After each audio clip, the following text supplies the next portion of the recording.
Hi, Nay. Pwede ka po ba ma-interview, Nay?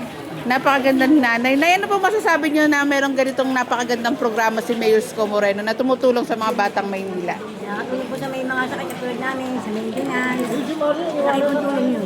Ano pong nilapit niyo kay Yorme, Nay? Medical ko po. Medical? Ano po, panggamot po? Diabetic po ako eh.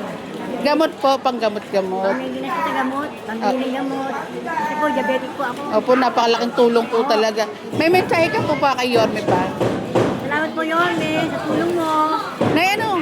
Masasabi mo, more power. Nay, ano masasabi mo nakita mo si Yorme, Nay? Ay, pogi-pogi niya. Pati anak na. Ang ganda ng anak, no? Ma'am, si Miss Princess Nalala ako Dumagoso. sa sobrang tuwa. Naiiyak ka, Nay. Ba't ka naiiyak po? Sobrang tuwa lang. Sobrang tuwa. Nakatulong si Yorme na malaki sa akin. Bakit, Nay? Sa gamot ko. Dati pa po? Oo. Ayun. Pero ano po, no, Nay? Andyan pa rin si Yorme, tumutulong pa rin po.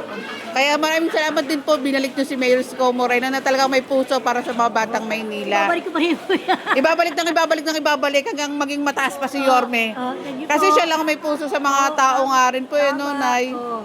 Salamat, Nanay. Ingat po, Nay, maano ha, baka madulas po kayo.